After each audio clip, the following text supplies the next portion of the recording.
உருவாகி ரொம்ப நாள் நமக்கு தண்ணி வரதுக்கான ரீசன். இது இல்லாமல் போயிடுங்கிற பயத்தில் தான் மரங்களை இப்போ வந்து நம்ம வந்துட்டு தோட்டங்களில் நம்ம நிலங்கள் எல்லாம் மண் வந்து ரொம்ப இறுகி போய் இருக்குது. அப்போ மழை தண்ணி வந்தாலும் அது வந்து குடிச்சிக்கிறதுக்கு வந்து அந்த மண் வந்து ஏற்றதா இல்லை. ஆனால் ஒரு மரங்கள் நிறைந்த ஒரு காட்டுக்குள்ளே பார்த்திங்கன்னா இந்த மண் வந்து அப்படி ஸ்பாஞ்ச் மாதிரி மாறி இருக்குது. இப்போ இங்கே அடர் நடவாக இங்கே மரங்கள் வச்சுருக்கோம். இப்போ இந்த மரம் இவ்வளோ நடவும் போது இதுக்கு தேவையான ஊட்டச்சத்து தேவைங்கிறதுக்காக நாங்கள் என்ன பண்ணோம், குளங்கள்லேருந்து எடுத்துருக்க ஆகாய தாமரை இதை போட்டு அதுக்கு மேலே ஒரு 3 அடி குழி எடுத்து இந்த குழியில் வந்து முதல்ல ஆகாய தாமரை போட்டு அதுக்கு மேலே மாட்டு சாணியெல்லாம் போட்டுட்டு அடர் நடவு வச்சோம்.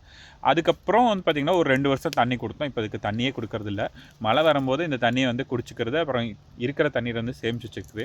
இந்த மண் வந்து ஒரு ஸ்பாஞ்ச் மாதிரி இருக்குது.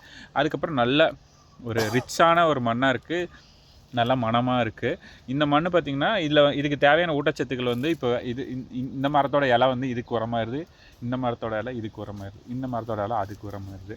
எல்லா மினரல்ஸும் எல்லா தாதுக்களும் நிறைஞ்ச ஒரு மண்ணாக இருக்குது. நிறையா நுண்ணுயிர்கள் நிறைந்த மண்ணாக இருக்குது. இது கருமைச்சத்து வந்து அதிகமாக இருக்கிற மண்ணாக இருக்குது. நம்ம மண் வந்து இப்படி இருந்துச்சுன்னா நமக்கு செயற்கையான உரங்கள் தேவையில்லை. அதனால் நம்ம நிலத்தை சுற்றி கொஞ்சம் மரங்கள் வச்சுக்கணும். மரத்தை வந்து பார்த்திங்கன்னா காடு க்ளீனாக இருக்கணும் அப்படிங்கிறதுக்காக நம்ம என்ன பண்ணுறோம், மரம் வச்சுட்டு அதோடய குப்பைகளெல்லாம் கொண்டு போய் வெளியே போடுறோம், தீ வைக்கணும். இது தீ வைக்கிற தேவை இங்கே வந்து குறைஞ்சி போயிடுது. கோவை குளங்கள் மணிகண்டன்.